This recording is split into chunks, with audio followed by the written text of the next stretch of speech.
Hey everyone, let's start the lecture 4 of MPLRC code. Already मैंने chapter जो 3 था वो कवर करवा दिया है, चैप्टर 4 जिसमें हम लोगों ने रेवेन्यू ऑफिसर्स और सबऑर्डिनेशन, उनका अपॉइंटमेंट, सारी चीजें हम लोग पढ़ चुके थे। आज हम लोग पढ़ने वाले जो चैप्टर 5 है MPLRC कोड का, जो कि बताता है अपील, रिवीजन और रिव्यू के बारे में, उसके बारे में हम लोग डील करने वाले हैं कि क्या है, कैसे है। वैसे तो आज जो है हम सिर्फ अपील के बारे में पढ़ेंगे, क्योंकि अपील जो है वो थोड़ा सा बड़ा टॉपिक पड़ जाएगा, तो ज्यादा लंबा ना खींचते हुए मैं आज सिर्फ अपील कवर करूंगी और नेक्स्ट लेक्चर में रिवीजन और रिव्यू, क्योंकि वो उतने ज्यादा बड़े लेक्चर नहीं होंगे, तो रिवीजन और रिव्यू एक में कर लूंगी। तो 2 पार्ट्स में हम लोग इसको कवर करने वाले हैं। तो अगर हम देखें तो चैप्टर 5 जो है MPLRC कोड का, वो रिवीजन, रिव्यू, अपील के बारे में डील करता है। सेक्शन 44 to 51 तक है ये। चैप्टर 44 में क्या है? अपील है। 50 में जो है वो रिव्यू आ जाएगा, 51 में रिवीजन। ये सारी चीजें आ जाएंगी, याद रखना। तो स्टार्ट करते हैं। अगर हम फ्लो चार्ट से अगर देखें, अपील को समझने की कोशिश करें, तो अपील में क्या रहेगा? सबसे पहले देखिए, ये है सेक्शन 44, किसके बारे में बात करता है? अपील के बारे में। तो अगर कोई भी रिवेन्यू ऑफिसर, अंडर सेक्शन 11 में हम देखा 19 तरह के रिवेन्यू ऑफिसर्स हैं, अगर वो कोई भी ऑर्डर पास करते हैं, अब ऑर्डर पास किया तो एक के फेवर में होगा, लेकिन एक के तो अगेंस्ट में होगा। अब जो पर्सन अग्रीव्ड है वो क्या करेगा? उसके पास में राइट है कि वो क्या कर सकता है? अपील फाइल कर सकता है अंडर सेक्शन 44।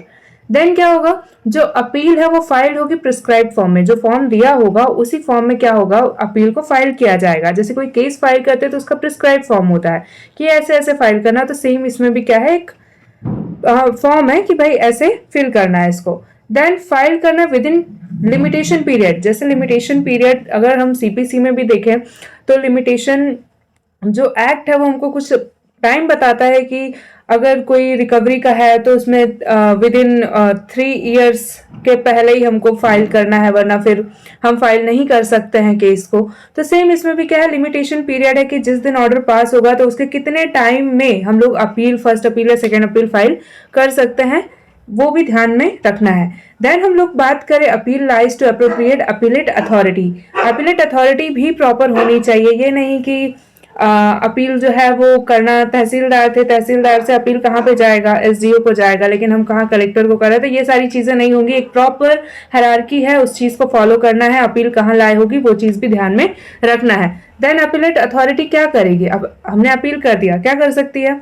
जो भी अग्रीव्ड पर्सन है, यानी जो ऑर्डर है, ऑर्डर को क्या कर सकती? कंफर्म कर सकती। मतलब जो ऑर्डर जैसा का तैसा उसको कंफर्म कर दिया कि भाई जो है वही है। मॉडिफाई कर सकती है। अगर अपीलेट अथॉरिटी को लगता है कि जो अग्रीव्ड पर्सन है सच में उसके साथ गलत हुआ है, तो वो क्या कर सकते हैं? मॉडिफाई कर सकते हैं ऑर्डर को। देन सेट असाइड कर सकती है ऑर्डर को। मॉडिफाई मतलब उसमें थोड़े बहुत चेंज कर सकती है। सेट असाइड मतलब पूरे के पूरे ऑर्डर को ही हटा के खत्म। और रिमांड द केस मतलब उस केस को क्या कर दिया? जिन्होंने ऑर्डर पास किया है उसी के पास में दोबारा भेज दो कि भाई तुम फिर से देखो इसको, क्या सही है क्या गलत है, एक बार फिर से देखो इस केस को, अगर फिर उसके बाद में उसमें ऑर्डर दो, तो ये हो जाएगा। देन फाइनल अपीलेट ऑर्डर आ जाएगा। उसके बाद में अगर हम अपीलेट हायरार्की देखें तो ऑर्डर ऑफ तहसीलदार, ठीक है, ऑर्डर ऑफ तहसीलदार के बाद में सब डिविजनल ऑफिसर, फिर collector, commissioner, board of revenue. ये क्या है? हायरार्की है, अपीलेट हायरार्की, ठीक है। देन इंपॉर्टेंट नोट्स अगर देखें तो जो अपील क्या है? स्टेट्यूटरी राइट है, यानी कि जो कोड है उसमें दे रखा है कि ये क्या है? एक राइट है। मतलब अगर कोई भी अग्रीड पर्सन है उसके पास ये राइट है कि वो क्या कर सकता है? अपील कर सकता है। Appeal is not available where bare. Section 46 में हम लोग देखेंगे कि कुछ चीजें हैं जहां पे हम लोगों का रोक लगा हुआ है कि वहां पे हम लोग अपील नहीं कर सकते। लाइक स्टे लग गया है, कंडोनेशन ऑफ डिले है, तो वहां पे हम अपील नहीं कर सकते हैं। वहां पे ऑलरेडी क्या है? तुमने लेट किया है, तुम्हारी तरफ से गलतियां हैं, तो इसलिए वहां पे नहीं हो सकता है। Then stay can be granted और objective justice, fairness and correction of errors. तो ये चार्ट अगर आप लोग एग्जाम टाइम पे याद रखते हैं तो आपका आंसर बहुत ही अच्छा जाएगा और मार्क्स मिलने के भी फुल चांसेस रहेंगे। देन स्टार्ट करते हैं इंट्रोडक्शन। अगर हम देखें तो जो चैप्टर 5 है MPLRC कोड का, सेक्शन क्या है? 44 to 51 provides for the appeal, review and revision of orders pass by revenue authorities. याद है ना? सेक्शन 11 में दे रखा है कि 19 तरह के रिवेन्यू अथॉरिटीज हैं, ऑफिसर्स। वो क्या करते हैं? ऑर्डर देते हैं। उन्हीं ऑर्डर को क्या किया जाता है? अपील, रिव्यू, रिवीजन के लिए दे सकते हैं। यानी एक ऑर्डर दे दिया तो इसका मतलब ये नहीं कि भैया तुम्हारा ही मान्य हो गया, नहीं। फेयरनेस, जस्टिस को बनाने के लिए क्या किया जाता है? अपील, रिव्यू, रिवीजन रखा जाता है, ताकि एक सामने वाला गलती कर सकता है तो जरूरी नहीं कि दूसरा भी गलती करे, वो क्या कर सकता है, उस चीज को सही कर सकता है। गलत नहीं होना चाहिए किसी के साथ में, यही चीज यहाँ पे ध्यान में रखते हुए ये क्या किया गया है, हायरार्की बनाई गई है। These are important procedural remedies that ensure fairness, legality and correctness of administrative decisions in land revenue matters. अब स्टेटूटरी प्रोविजंस देखें तो क्या है, section 44 appeal and appellate authorities के बारे में बात करता है। सेक्शन 45 जो है डिलीट कर दिया गया है। देन सेक्शन 46 याद रखो आप, no appeal against certain orders. कुछ ऑर्डर्स होते हैं जैसे स्टे का हो गया, कंडोनेशन ऑफ डिले, कुछ है हम नीचे पढ़ेंगे अभी, तो उसमें क्या रहेगा, अपील नहीं किया जा सकता है। देन सेक्शन 47 जो है लिमिटेशन अपील बताया गया है कि जिस दिन ऑर्डर होगा उसके कितने दिन में हम लोग, कितने दिन के अंदर हम लोग क्या कर सकते हैं, अपील फाइल कर सकते हैं, तो लिमिटेशन बताई गई है। देन सेक्शन 49 जो है पावर ऑफ अपीलेट अथॉरिटी, क्या पावर है भाई अपीलेट अथॉरिटी, हम जहां अपील कर रहे हैं उनके क्या पावर्स है, तो हम वो चीज बात करेंगे। देन सेक्शन 50 जो है वो रिवीजन के बारे में है, और सेक्शन 51 जो है रिव्यू ऑफ ऑर्डर्स के बारे में डील करता है। तो बने रहिए लास्ट तक और बताइए कैसा क्या है, समझ में आया कि नहीं समझ में आया तो नीचे कमेंट में बोल सकते हैं। देन अपील जो है 44 to 49 जो है वो अपील के बारे में ही बात करता है। मेन सेक्शन 44 है, an appeal is a statutory right conferred upon a person aggrieved by order of a lower revenue officer to approach a superior authority for re examination of order. Appeal का मतलब क्या हुआ, एक statutory right है जो कि जो person aggrieved है, यानी कि जो उस चीज से पीड़ित है उसको दिया जाता है। मतलब कोई ऑफिसर है, उन्होंने एक ऑर्डर दिया, उससे सामने वाला पर्सन एग्रीव्ड है, तो वो क्या कर सकता है, सुपीरियर अथॉरिटी मतलब उसके ऊपर वाली अथॉरिटी को जाकर बोल सकता है कि भाई ये जो ऑर्डर है वो गलत है। जैसे फॉर एग्जाम्पल एक फैमिली है, एक फैमिली में सबसे छोटा बच्चा है, सबसे छोटा बच्चा पहले क्या बड़े भाई के पास जाएगा। अगर बड़े भाई ने कुछ ऑर्डर दिया तो वो बड़ा भाई किसके पास में, उस ऑर्डर के अगेंस्ट ये जो पर्सन है छोटा वाला बच्चा, वो किसके पास, मम्मी के पास चला जाएगा। और मम्मी ने भी कोई ऑर्डर दिया अगर उसके अगेंस्ट में, वो सेटिस्फाई नहीं है तो वो किसके पास चला जाएगा, पापा के पास में। तो ये क्या है, एक हायरार्की है कि पापा मम्मी भाई बहन वाला सीन है। तो यही चीज अपील में भी रहता है कि क्या कर सकते हैं, अगर कोई ऑर्डर है जिससे सामने वाला पर्सन जो है एग्रीव्ड हो रहा है तो वो क्या कर सकता है, हायरार्की फॉलो कर सकता है, अपील कर सकता है, ऊपर वाली कोर्ट्स में या सुपीरियर अथॉरिटीज के पास में जा सकता है। It's a continuation of original proceedings and covers both questions of law and fact, दोनों को कवर करता है। क्वेश्चन ऑफ लॉ भी है अगर, ये क्वेश्चन ऑफ फैक्ट है, दोनों को अपील में कवर किया जाता है। देन आगे बढ़ते हैं हम लोग, section 44 appeal and appellate authorities. An appeal shall lie from original order, appeal जो है वो ओरिजिनल ऑर्डर का ही अपील किया जाता है, of a revenue officer competent to pass such order under this code. अब वही ऑर्डर पास, ऐसा ऑर्डर यानी कि जो कॉम्पिटेंट अथॉरिटी है, कॉम्पिटेंट रिवेन्यू ऑफिसर है, वही ऑर्डर पास करेगा और उसी का अपील किया जाएगा। ये नहीं कि कोई भी आके ऑर्डर दे रहा है, रिवेन्यू ऑफिसर में भी ऐसा नहीं है कि सारे कॉम्पिटेंट है, सारे कॉम्पिटेंट नहीं है, कुछ ऑफिसर से जो कॉम्पिटेंट है, जैसे तहसीलदार है, एसडीओ है, कमिश्नर है, कलेक्टर है, ये लोग जो है ये कॉम्पिटेंट अथॉरिटीज हैं जो कि ऑर्डर्स पास करेंगे। तो ये क्या होंगे, ओरिजिनल ऑर्डर होंगे। ओरिजिनल ऑर्डर ये क्या कॉम्पिटेंट अथॉरिटी है, ओरिजिनल ऑर्डर पास करेंगे और यही लोग क्या करेंगे, इसी का क्या हो जाएगा, अपील हो सकता है।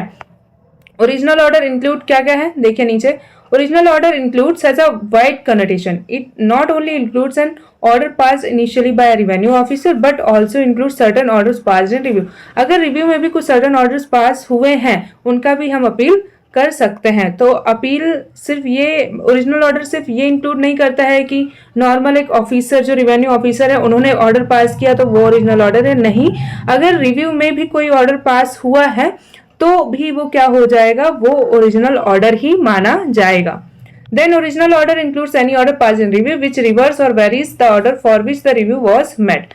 देन पर्पस क्या है, to ensure that a modified और reversed order is also subject to appellate scrutiny.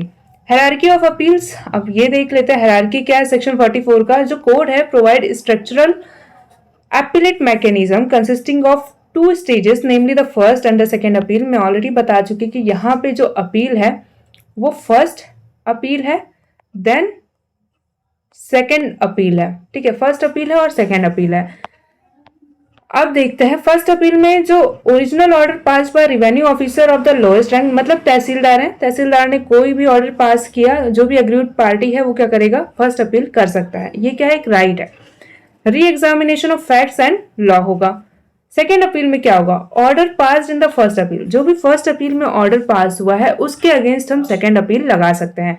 Examination of legality and correctness of appellate order, इसमें क्या होगा, ऊपर तो क्या था, री एग्जाम करना कि जो भी फैक्ट्स और लॉस थे उसको री एग्जामिनेशन करना, लेकिन वहीं पे सेकेंड अपील में क्या होगा, सेकेंड अपील में देखा जाएगा कि जो अपीलेट अथॉरिटी थी, यानी फर्स्ट अपील में जो अपीलेट अथॉरिटी थी उन्होंने क्या देखा, प्रॉपर लीगैलिटी करेक्टनेस का एग्जामिनेशन वो करेंगे, देन ऑर्डर वो देंगे। तो ये था सेकेंड अपील। अब फर्स्ट अपील में क्या, first appeal lies against the original order passed by revenue officer at the lowest rank such as tehsildar, the appellate authority has the power to reassess both facts and laws. ऊपर वही बात की हमने, first appellate authorities अगर देखा जाए, original order pass bye, किसने, original order, और अपील टू कहाँ होगा, अगर सब डिविजनल ऑफिसर ने, मतलब जो सब डिविजनल ऑफिसर हैं उनके बिलो जो ऑफिसर्स हैं उन्होंने कोई ओरिजिनल ऑर्डर पास किया है तो कहाँ पे होगा, एसडीओ के पास में अपील किया जाएगा। ऑफिसर बिलो डिप्टी सर्वे ऑफिसर है, अगर कोई भी ऑफिसर जो कि डिप्टी सर्वे ऑफिसर के नीचे है तो वो कहाँ जाएंगे, डिप्टी सर्वे ऑफिसर के पास में अपील होगा। एसडीओ है तो वो कहाँ, कलेक्टर। डिप्टी सर्वे ऑफिसर, डिप्टी सर्वे ऑफिसर तो डिस्ट्रिक्ट सर्वे ऑफिसर के पास में अपील की जाएगी। असिस्टेंट ज्वाइंट डिप्टी कलेक्टर ने अगर कोई ऑर्डर पास किया तो किसके पास जाएगा, कलेक्टर के पास जाएगा। डिस्ट्रिक्ट सर्वे ऑफिसर और कलेक्टर ने किया तो किसके पास में जाएगा, कमिश्नर के पास जाएगा। कमिश्नर है तो बोर्ड, और अगर रेवेन्यू ऑफिसर ने कोई चीज पास की है, कोई ऑर्डर, तो RO directed by the state government, उनके पास में ये अपील जाएगी। तो ये क्या थी, फर्स्ट अपील थी ये। अब सेकेंड अपील की बात करते हैं। जो सेकेंड अपील है वो लाइज करेगी क्या, जो फर्स्ट ऑर्डर, मतलब फर्स्ट अपील में जो ऑर्डर पास हुए हैं उसके अगेंस्ट क्या है, सेकेंड अपील जो है वो लाई करेगी।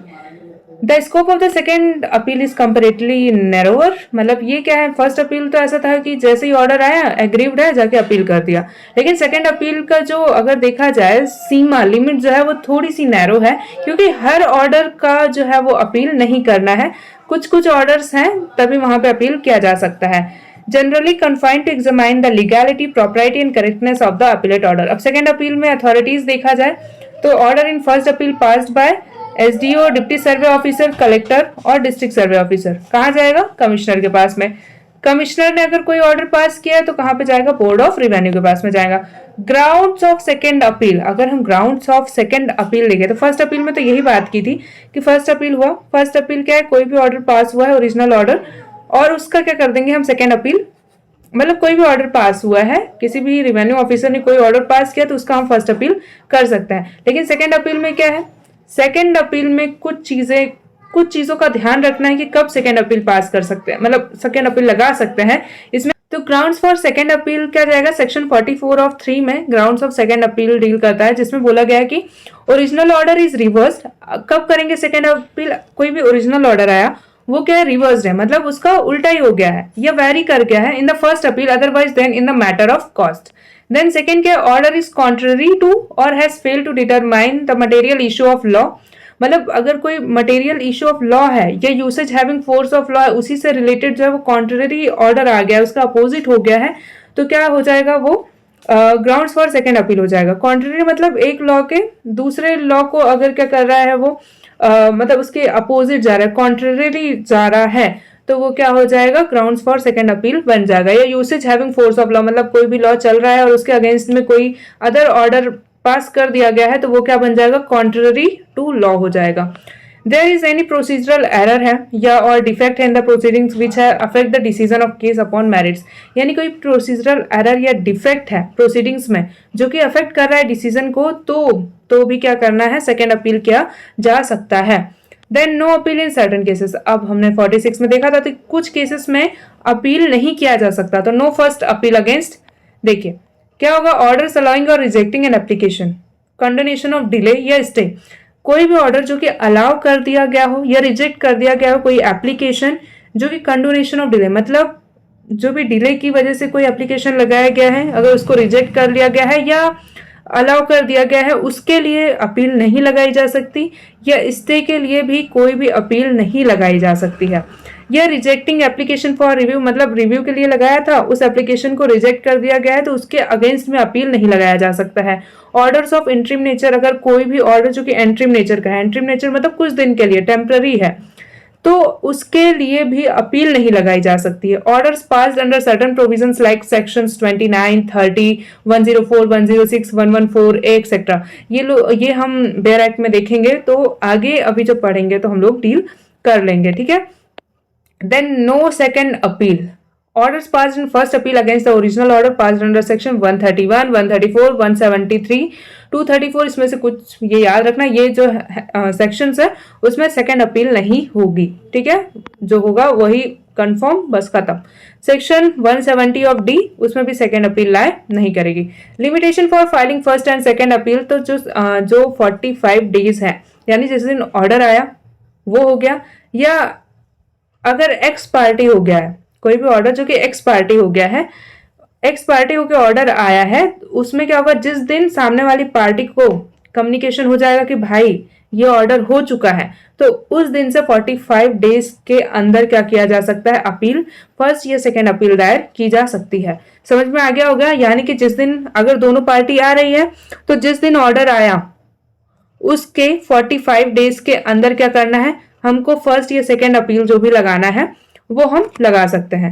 या ऑन द, अगर क्या है कि एक्स पार्टी मतलब एक पार्टी जो है वो एब्सेंट पे चल रही है, मतलब आ ही नहीं रही है कोर्ट में, तो क्या होगा, अगर सामने वाली पार्टी को भी बताना है और जिस दिन सामने वाली पार्टी को नोटिस के थ्रू या किसी भी माध्यम से कम्युनिकेशन पहुंच गया है कि भाई ये एक्स पार्टी हो गया है और ये ऑर्डर हुआ है, उस दिन के 45 दिन के अंदर क्या करना है, फाइल कर सकता है वो बंदा फर्स्ट या सेकेंड अपील दायर कर सकता है। तो ये क्या है, लिमिटेशन है। Then powers of appellate authority, क्या क्या पावर्स है इनके पास में, देखिए सेक्शन 49 जो है वो डील करता है powers of appellate authority. Appellate authority यानी कि जो हमारी अपीलेट अथॉरिटी, उनके पास में 3 है मेन पावर्स। या तो उस चीज को एडमिट कर सकती है, या रिजेक्ट कर सकती है, या रिमांड के लिए कर सकती है। अब एडमिट, रिजेक्ट, रिमांड क्या है, देखिए अपीलेट अथॉरिटी क्या है, जिसके पास में फर्स्ट या सेकेंड अपील जा रही है, वो क्या कर सकता है, कोई भी ऑर्डर आया, ये मान लो ऑर्डर आया है, ऑर्डर को क्या किया, उन्होंने एडमिट कर लिया, जो भी ऑर्डर था सेम का सेम ऑर्डर उन्होंने क्या कर दिया, एडमिट किया। सेकेंड क्या कर सकती है, अगर कोई ऑर्डर आया, उसने देखा कि भाई यहाँ तो ये गलतियां नजर आ रही है, तो वो क्या कर सकती है, उस ऑर्डर को रिजेक्ट कर सकती है कि नहीं, ये नहीं होगा, ये ऑर्डर जो है वो बिल्कुल सेट असाइड करो इस चीज को, ठीक है। ये हो गया। रिमांड के लिए भेज सकती है। रिमांड के लिए मतलब कि जैसे ये ऑर्डर है, उन्होंने क्या किया, जो भी रिवेन्यू ऑफिसर थे उन्होंने ऑर्डर भेजा, मतलब जिन्होंने ऑर्डर दिया तो उसी के पास में फिर से क्या कर सकते हैं, अपीलेट अथॉरिटी फिर से भेज सकते हैं कि भैया तुमने यहाँ ये गलतियां की हैं, तुमने ढंग से देखा नहीं है, एक काम करो, एक बार फिर से रीचेक करो और फिर से ऑर्डर दो। तो ये क्या होता है, रिमांड होता है। रिमांड मतलब जिन रिवेन्यू ऑफिसर ने ऑर्डर पास किया है, उन्हीं के पास में अपीलेट अथॉरिटी क्या करती है, फिर से उस ऑर्डर को भेज देती है देखने के लिए कि भाई आप इस केस को फिर से देखो, अच्छे से देखो और फिर से क्या करो, ऑर्डर दो। तो ये क्या है, पावर्स है अपीलेट अथॉरिटी की। एडमिट कर सकती है अपील, एक बार इसको ढंग से अच्छे से पढ़ लेना, वही चीज है कि the appellate order may confirm the original order, modify और vary it, or even reverse it. The appellate authority has the power to take additional evidence. It considers such evidence necessary for the proper adjudication of the appeal. ठीक है, वो क्या कर सकती है, admit कर सकती है, एविडेंस भी ले सकती है, रिकॉर्ड के लिए भी मंगा सकती है, मतलब उसके पास सारी पावर है। ऐसा कुछ भी नहीं है कि उसके पास नहीं है, उसके पास सारी पावर से वो हर एक काम लाइक कोर्ट कर सकती है। देन रिजेक्ट द अपील, वो क्या कर सकती है, रिजेक्ट कर सकती है अपील को देख के कि समझ के कि भाई क्या क्या चीजें हैं, सारी चीजें एक बार पूरा केस सुन के वो क्या कर सकती है, उस चीज को रिजेक्ट कर सकती है। देन रिमांड पे मैंने समझा दिया है कि उसी केस को फिर से उसी रिवेन्यू ऑफिसर जिन्होंने उस ऑर्डर को दिया है उन्हीं को भेज देती है। द सबऑर्डिनेट ऑफिसर और lower authority for fresh consideration and disposal, the appellate authority may also remand the case back to the subordinate officer और lower authority for fresh consideration and disposal. However this power of remand is not to be exercised ordinarily and should be used only when the facts of the case require reconsideration or when proper procedure has not been followed. Means sending case back to the lower court or authority for re-examination and fresh disposal in accordance with the law. मतलब कुछ facts, नए circumstances कुछ add हुए हैं तो उसके लिए क्या कर दिया जाता है, फ्रेश फिर से भेज दिया जाता है कि आप फिर से देखो। तो ये हो गया है हमारा कंप्लीट अपील पूरा। अगर आपको अपील नहीं समझ में आया, कोई भी दिक्कत आए तो आप नीचे कमेंट बॉक्स में बिल्कुल बताएं कि क्या प्रॉब्लम आ रही है। मैं पूरी कोशिश कर रही हूँ आपको समझाने की, सारे जो मुझे कंटेंट नहीं मिला था, मैं चाहती हूँ आप लोगों तक वो सारा कंटेंट पहुँचाना, और बने रहिए लास्ट तक और सारे लेक्चर्स देखिए। और मैं कोशिश करूँगी कि सारे लेक्चर्स, सारे सब्जेक्ट्स कवर करूँ जो ऑनलाइन अवेलेबल नहीं है। तो नीचे कमेंट और अपने दोस्तों को भी शेयर करें ताकि उनको भी मदद मिले इससे। लाइक, शेयर एंड सब्सक्राइब और बने रहिए मेरे साथ। धन्यवाद। शुभ रात्रि।